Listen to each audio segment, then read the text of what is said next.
Hoy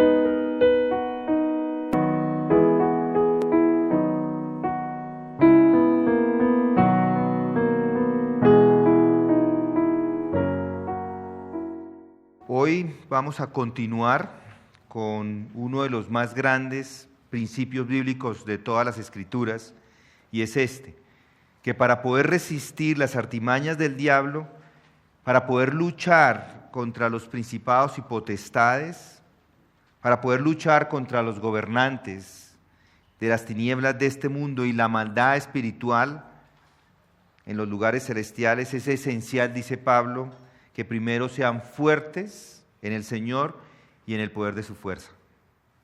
Luego, después de eso, debe tomar y ponerse toda la armadura de Dios. Ese es el orden que encontramos allí de las palabras. Así es como están ordenadas en las Escrituras, en el libro de Efesios. Sin embargo, la conjugación de los verbos que encontramos allí y los versículos del 11 al 13 nos llevan a invertir el orden. La armadura es lo que le permite estar fortalecido en el Señor y en el poder de su fuerza.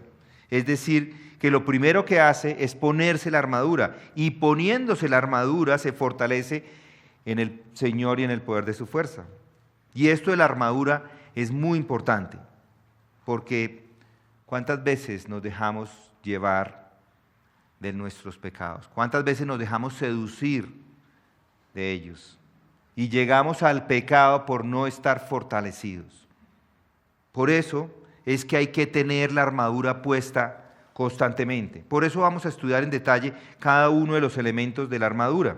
Leamos el texto completo desde el versículo 10, capítulo 6. Por lo demás, fortaleceos en el Señor y en el poder de su fuerza, revestidos con toda la armadura de Dios para que podáis estar firme contra las insidias del diablo. Porque nuestra lucha no es contra sangre y carne, sino contra principados, contra potestades, contra los poderes de este mundo de tinieblas, contra las huestes espirituales de maldad en las regiones celestes. Por tanto, tomad toda la armadura de Dios para que podáis resistir en el día malo, y habiéndolo hecho, estar firmes. Estad pues ceñida vuestra cintura con la verdad, revestidos con la coraza de la justicia, y calzados los pies con el apresto del evangelio de la paz. En todo, tomando el escudo de la fe, con el que podéis apagar los dardos encendidos del maligno. Tomad también el yelmo de la salvación y la espada del Espíritu, que es la palabra de Dios. En el versículo 14 inicia allí Pablo con un mandamiento. Noten ahí, estad pues firmes. Estas palabras nos muestran que esta es la conclusión práctica de lo que acaba de explicar en los versículos anteriores. Pablo, en los versículos 11 al 13, hace una exhortación a los creyentes a ponerse esta armadura. ¿Para qué? Para estar firmes en contra de la maldad espiritual. Y ahora les dice es que hagan precisamente esto, que se pongan la armadura. Antes les dice hay que ponérsela, ahora les dice pónganse, y esto es lo que hay que ponerse. Y si observamos los textos, vemos que hay una urgencia en ello. Y esa urgencia nos la muestra el apóstol repitiendo la instrucción de revestirse con armadura. Lo hace 3 veces. En el versículo 11 dice, revestidos con toda la armadura de Dios. Luego en el versículo 13 dice, tomad toda la armadura de Dios. Luego en el versículo 14 incluye todos los elementos de la armadura a ponerse. Primero dice ceñid, luego revestidos, calzados, y luego dice tomad en los últimos 3. A los creyentes se les pide estar firmes poniéndose esta armadura y que no se la retiren cuando se encuentren atacados por los líderes malvados que siguen al diablo, que nos nombra él mismo en los versículos o en el versículo 12. Para eso deben ponerse la armadura, y nos da 6 elementos de la armadura, como ya lo han notado. Esta armadura tiene 6 partes y cada uno de ellos se los debe poner, y se los debe poner simultáneamente, y ya voy a hablar más de ello. Y la forma en que los textos están en el griego, en el original, nos muestran que la armadura no sirve a pedazos o por partes. Todos deben vestirse con todas las partes. Si pones solo un elemento o dos y sale a la batalla, va a sufrir. Es una armadura que se pone en su totalidad. Y como dije, hay 6 piezas principales de esta armadura. Pablo las describe: ceñida vuestra cintura, revestidos con la coraza, calzados los pies, tomando el escudo de la fe, tomando también el yelmo y la espada del Espíritu. Esas son las 6 piezas mencionadas. Y el apóstol seguramente nunca quiso aquí ser exhaustivo. La armadura de los soldados romanos tenían otros elementos. Y además hay otros aspectos de la guerra y de la defensa espiritual que también se pudieron haber considerado. Lo que hace Pablo es elegir las piezas más importantes. Toma aquellas que son absolutamente esenciales cuando entramos en esta guerra espiritual. Estas 6 piezas las podemos dividir en 2 grupos de a 3. Las 3 primeras son partes que se fijan al cuerpo. Las palabras que se usan son para ponerse, para ceñirse, revestirse y calzarse. Ceñida vuestra cintura es algo que se fija en una posición al cuerpo. También lo es la coraza, revestidos. No están sueltos o como algo junto al cuerpo, sino que están amarrados, por así decirlo, al cuerpo. Y las sandalias es también lo mismo. Deben fijarse firmemente a los pies, debe ponérselas, debe calzarse. Estas 3 partes de la armadura tienen esas características en común. Y vemos que llevan esa idea de ponerse. Pero cuando llega el escudo, obviamente está lidiando con algo que no está fijo al cuerpo. Y esto lo vemos en la palabra tomando. Lo mismo ocurre con el yelmo o el casco. Tomando.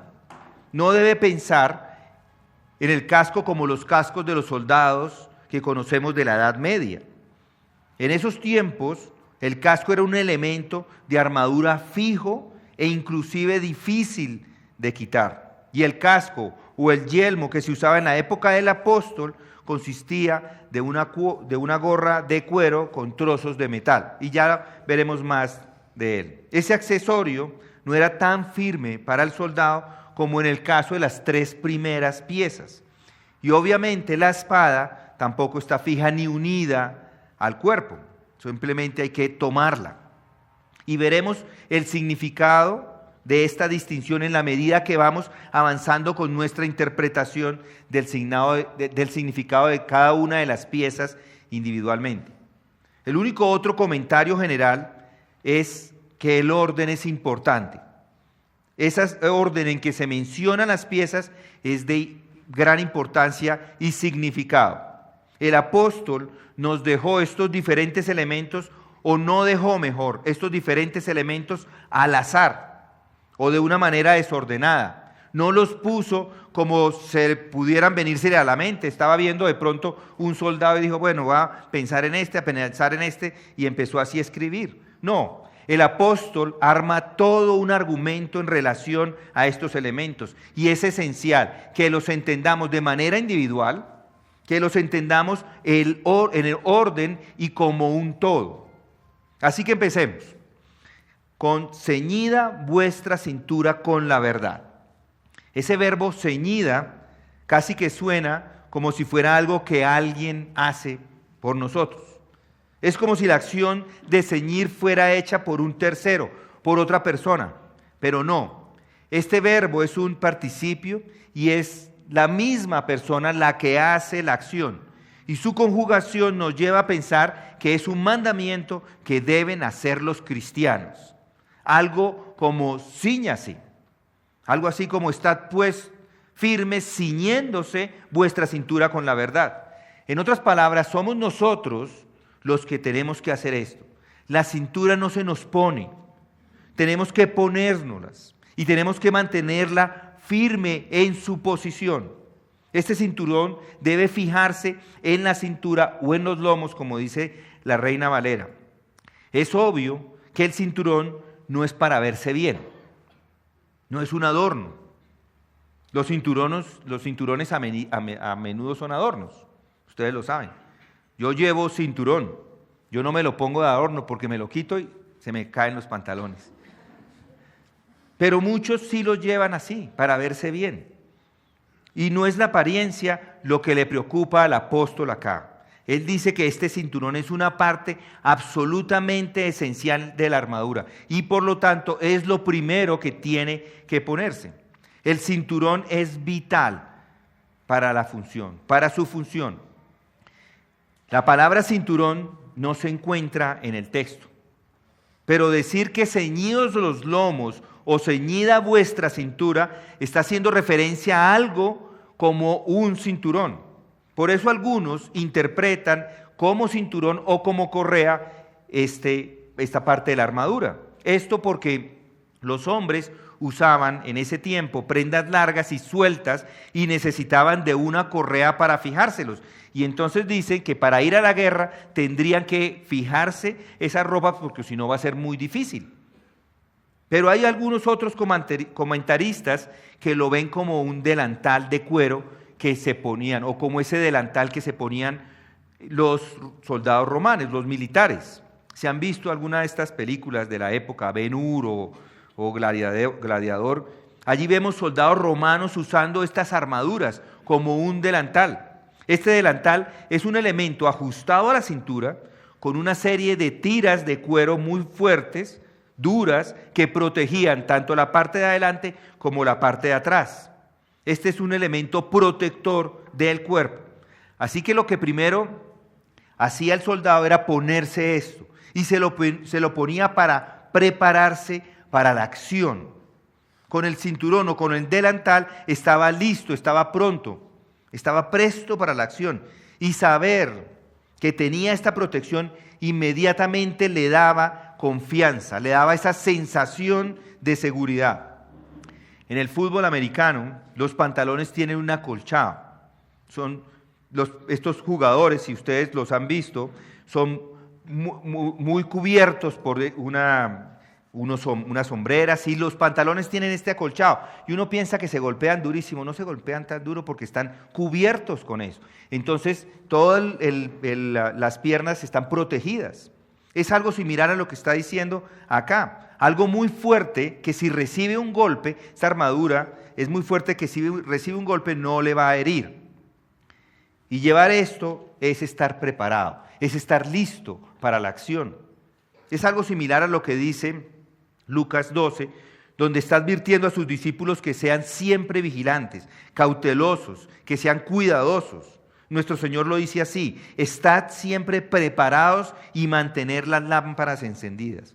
Ponerse este delantal es estar preparados, como dice el apóstol. Prepárese para la acción. Ese es el primer paso y es un paso muy importante.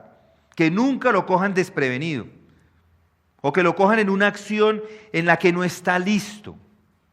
Esta sería otra forma de decir: estad pues firmes con la verdad. Lo primero que tiene que asegurarse es de que está listo para la acción y preparados para cualquier eventualidad que se pueda presentar. No hay duda de que el orden en la cual el apóstol está poniendo esta armadura lo hace deliberadamente. Sería ocioso e inútil proceder a las otras partes de la armadura a menos que tenga claro en su mente esto. Hay quienes dicen que el delantal debe interpretarse en un sentido aún más fundamental, que es una especie de prenda base, una prenda interna, que comience con él y luego se ponga las otras prendas encima. Y podríamos decir que sí, bueno, puede ser una prenda de base, porque no dice que es un cinturón, puede ser un cinturón o puede ser un delantal. Pero lo que sí es claro es que en cualquier caso es fundamental que un soldado se ponga esto, porque sin él no puede enfrentar al enemigo. Y podríamos decir que no habría nada más en ese momento que confusión si no comienza con esta prenda que es esencial. Por eso, pónganse el delantal.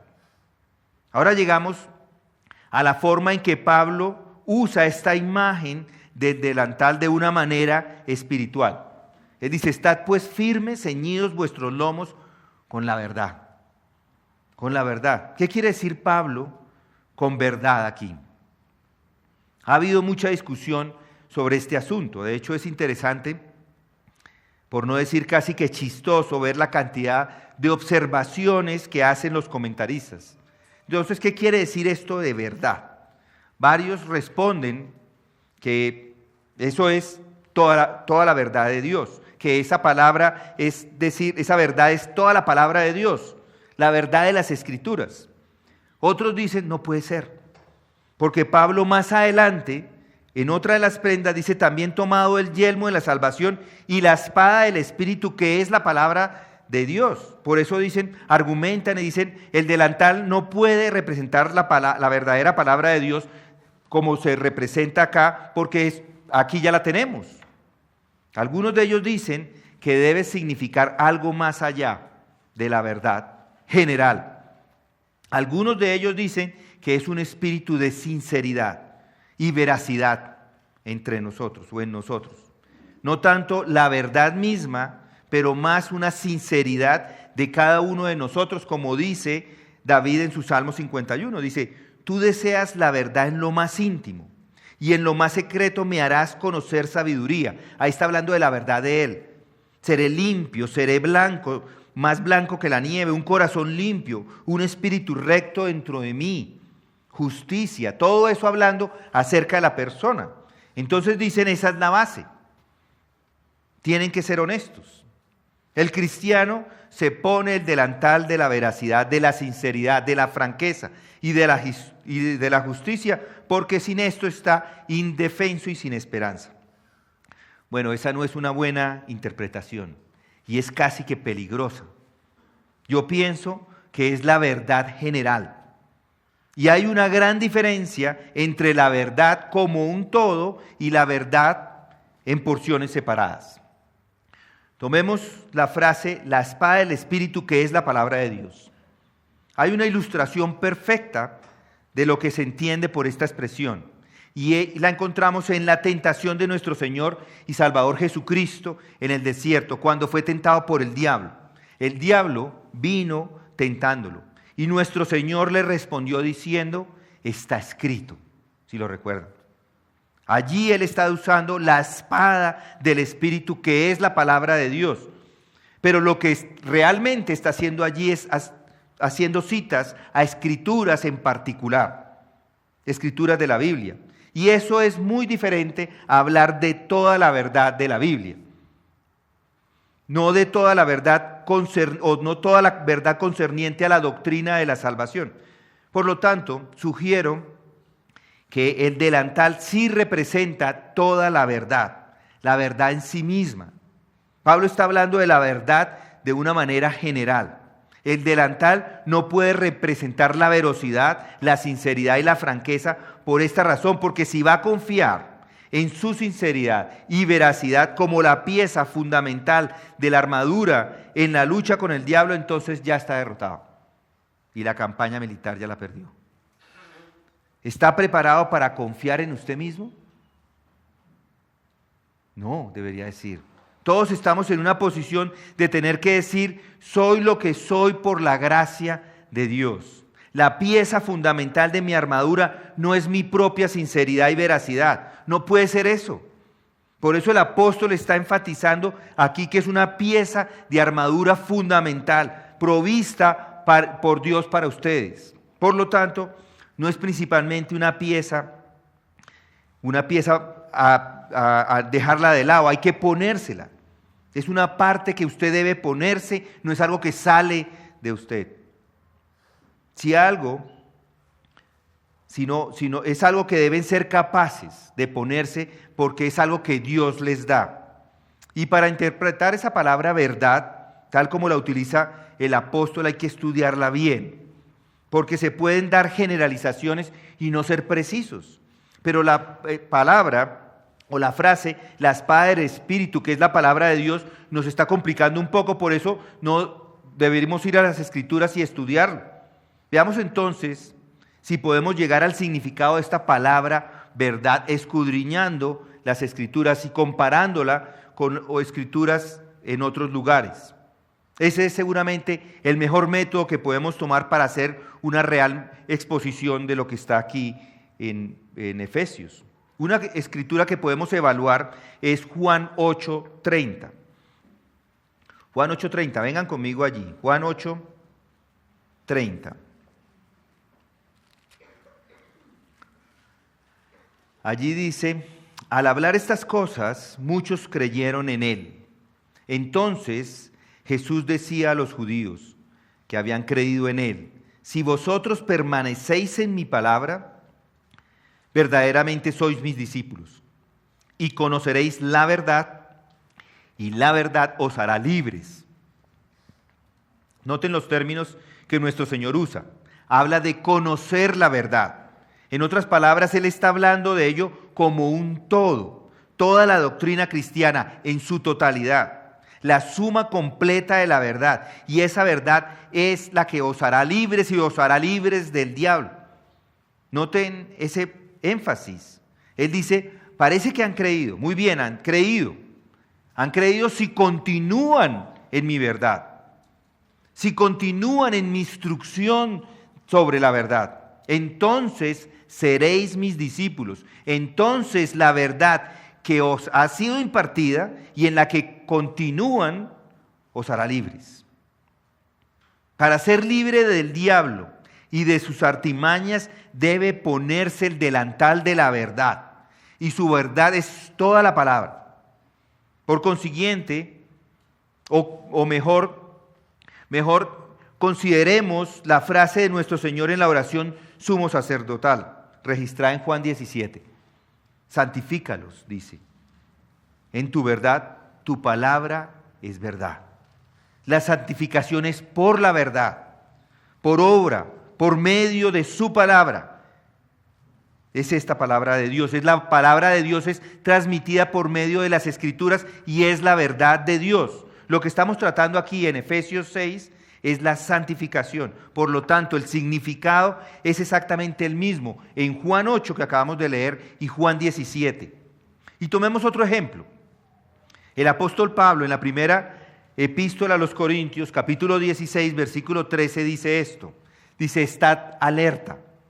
Permanecer firmes en la fe, portaos varonilmente, sed fuerte. Estar alerta, dicen.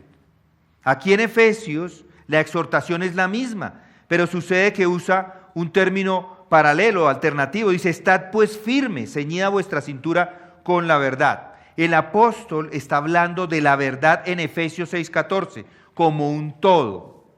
Y la fe como un todo en 1 Corintios 6:13.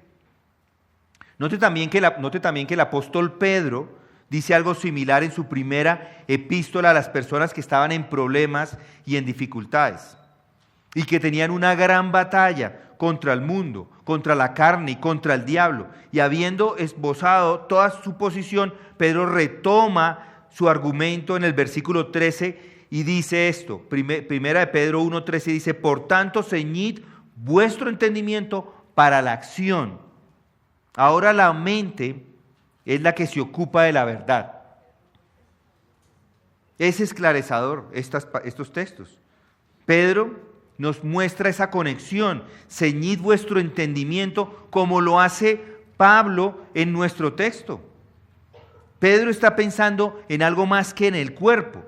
Entonces no hay que materializar la ilustración. Él está pensando espiritualmente. Pero ceñid vuestro entendimiento, es la mente la que debe ceñir.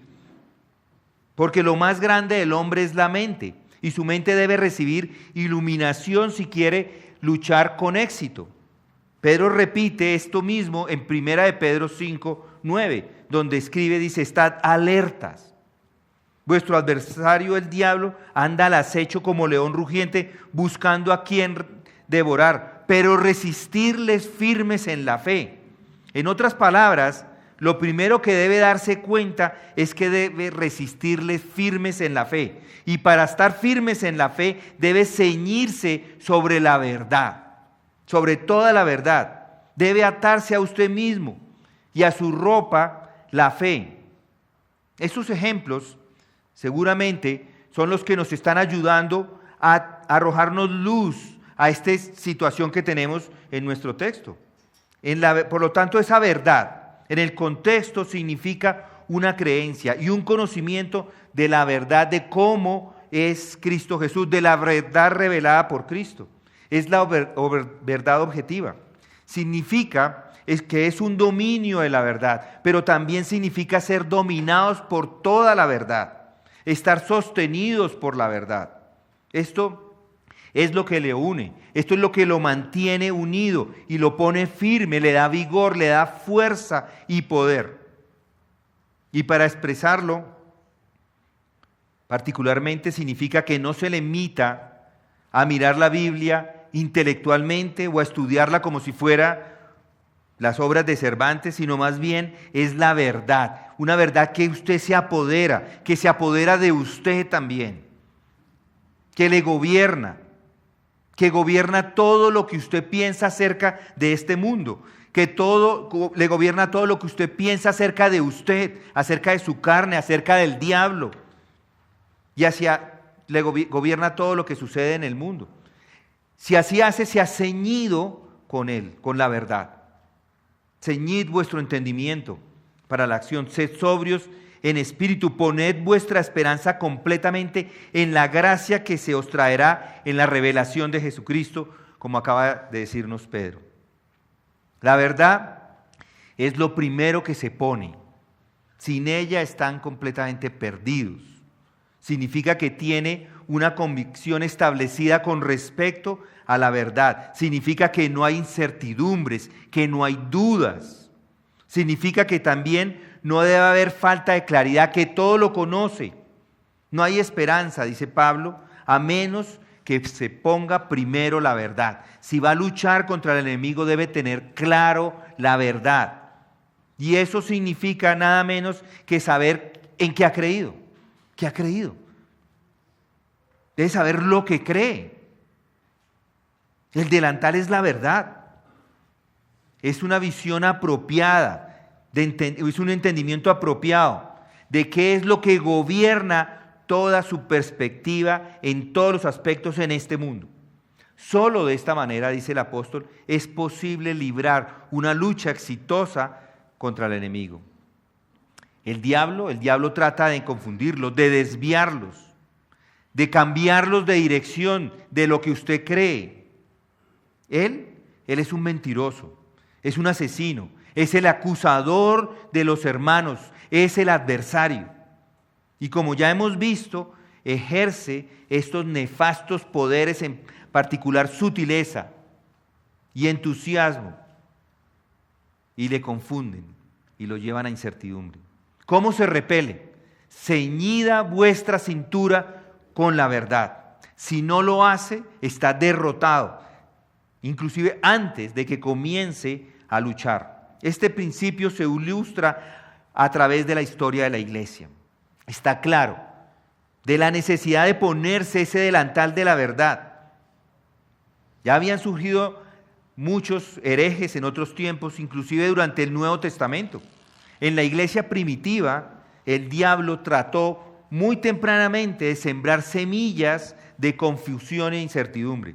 Lo hizo primero con relación o en la cuestión de la admisión de los gentiles a la iglesia.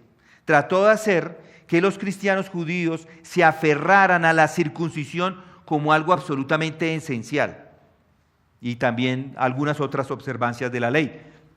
Puede leer todo esto en el capítulo 15 de Hechos y en la epístola de Gálatas. El diablo entró al principio y trató de sembrar esa semilla de duda y dijo: es correcto creer en Cristo, pero si no está circuncidado, no es un verdadero cristiano.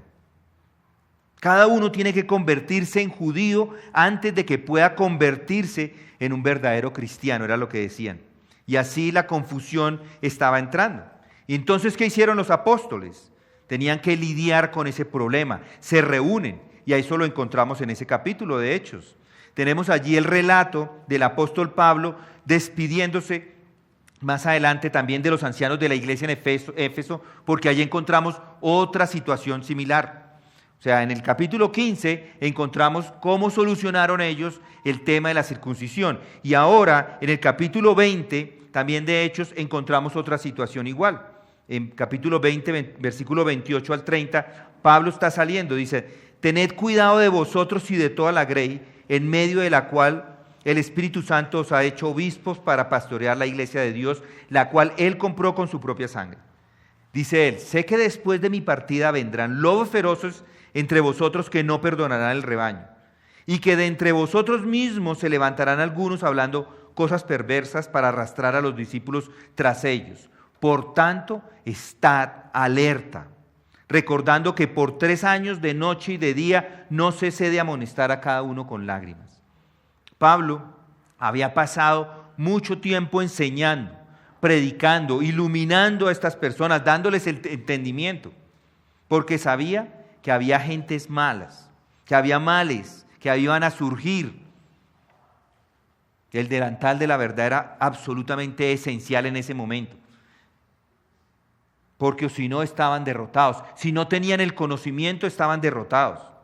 Luego, más tarde, llega un periodo también de la iglesia cuando pasa otra vez lo mismo. Inclusive, hoy día tenemos personas que leen el capítulo 15 de 1 de Corintios de forma irreflexiva. ¿Por qué lo hacen así? Porque tiene un lenguaje maravilloso y lo utilizan para los funerales.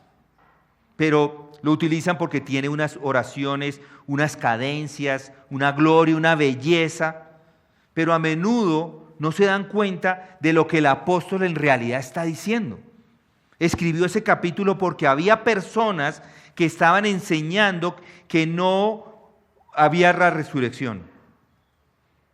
Esa pieza está escrita puramente como algo polémico, algo para enfrentar, para confrontar la mala enseñanza de que el cuerpo no resucita.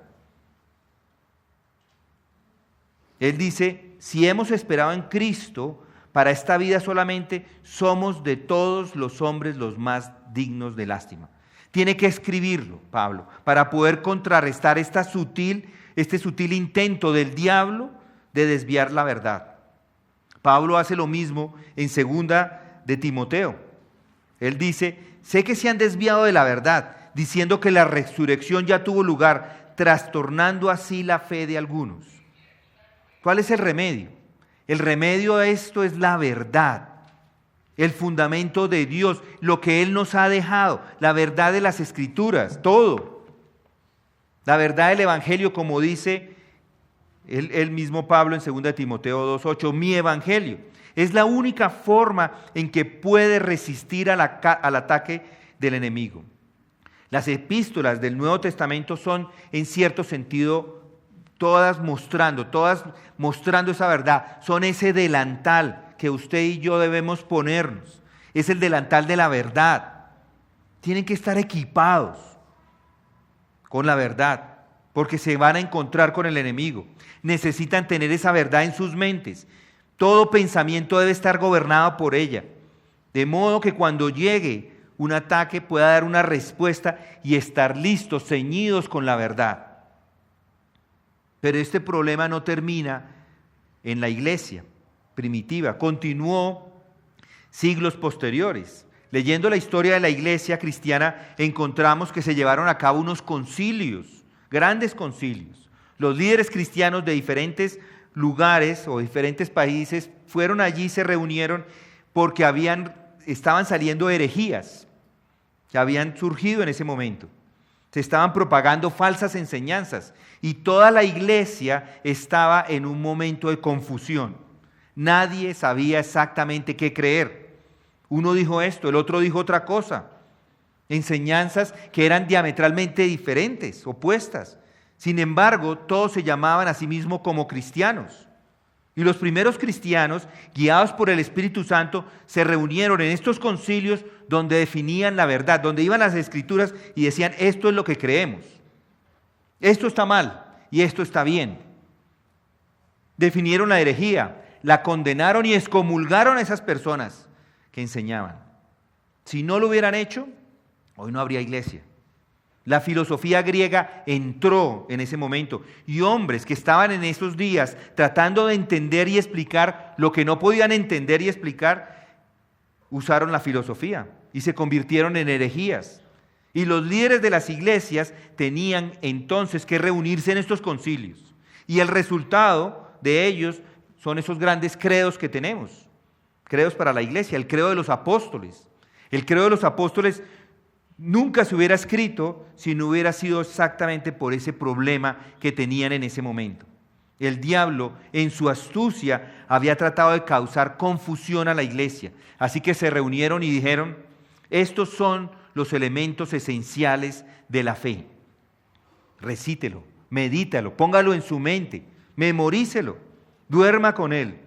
Pero no solo el credo de los apóstoles, el credo de Nicea, también el credo de Atanasio, todos estos credos surgieron de la misma manera. Y esa es una forma de ceñir vuestra cintura con la verdad. La iglesia con esto aseguró la enseñanza y luego trató de asegurarse de que fuera predicada y enseñada por todos los lugares. Pero esta acción no se limita a la iglesia primitiva. Lo mismo sucedió en los tiempos de la Reforma y de avivamiento. Supongo que en muchos sentidos la mayor característica de la Reforma protestante fue que las iglesias redactaron confesiones. Todos son documentos que contienen definiciones de la verdad para que la gente pueda saber lo que estaba bien y lo que estaba mal. En Comunidad de Gracia, aquí en nuestra iglesia, tenemos nuestra guía doctrinal, si no la ha leído. La tenemos, está disponible para todos. Es larga, es concisa, es descrita, describe todo lo que creemos acerca de Dios, acerca de Jesucristo, acerca del hombre, acerca qué pensamos acerca del fin de los tiempos, todo lo que enseñamos desde el púlpito está ahí. Es un resumen de todo lo que tenemos en las Escrituras, de todo lo que creemos. Cada iglesia debe tener la suya. Hay algunos que tienen solamente 4 frases. Usted entra al website de ellos y creemos en esto y en esto. 4 frases. ¿Qué es lo que creen? Es imposible saberlo con 4 frases. Si queremos, mis hermanos, si queremos que esta iglesia permanezca por generaciones, debemos proteger la verdad que creemos. La elaboración de una confesión es nada menos que una forma de decir de ceñir vuestra cintura con la verdad, o ponerse el delantal de la verdad.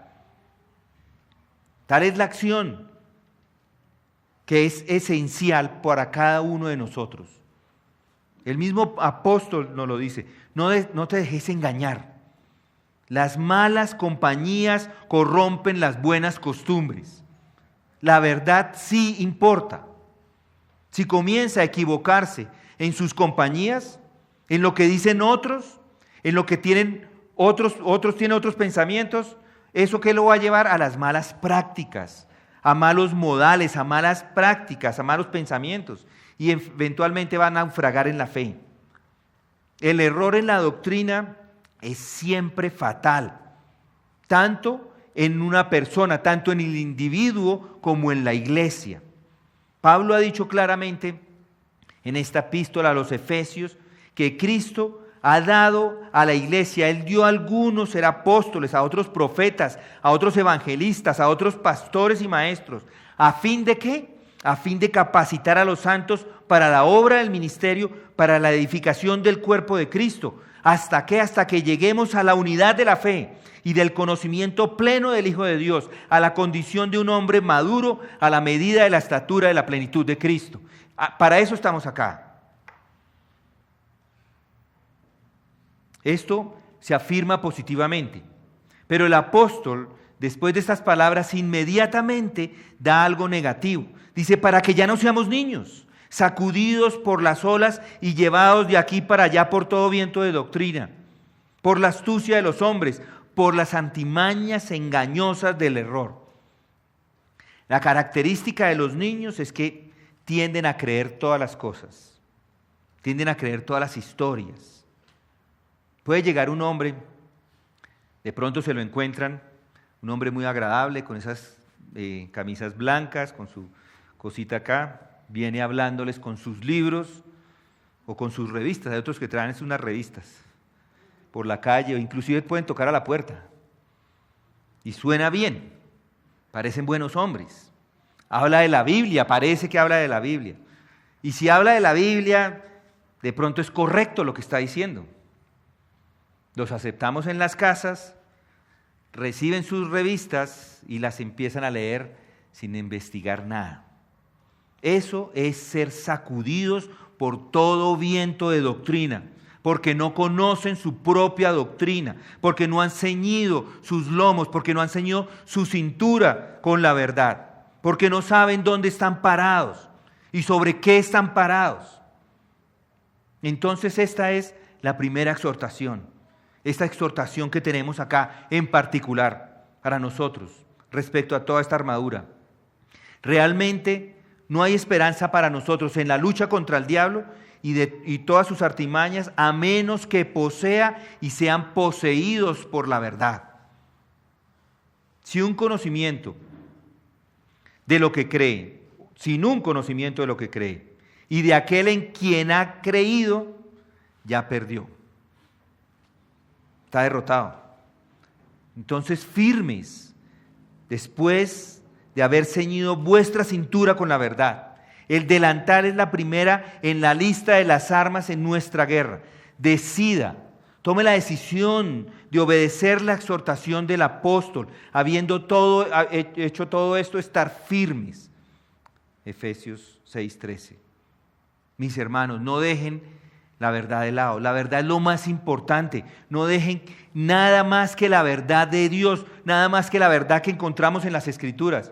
No deje que entre a su vida nada más que esa verdad. Vamos a orar. Padre, gracias te damos porque tú por medio de tu palabra nos iluminas, nos llenas de sabiduría, nos llenas de entendimiento. Ayúdanos, Señor, a fijarlo en nuestro corazón, a fijarlo en nuestras mentes, de tal forma que podamos resistir los ataques del enemigo. Sabemos, Señor, que no lo podemos hacer sino con tu verdad. Por eso queremos, Señor, que instruyas, que transformes, que cambies nuestro ser y que transformes nuestra perspectiva hacia esta verdad. Señor, ayúdanos a buscar, a tener tiempo, a no ser flojos, Señor, sino como los de Berea, buscando siempre qué es lo que dice la Escritura, entendiendo qué es lo que dice, poniendo todas esas verdades en nuestro ser. Esto te lo pedimos en el nombre de Cristo. Amén.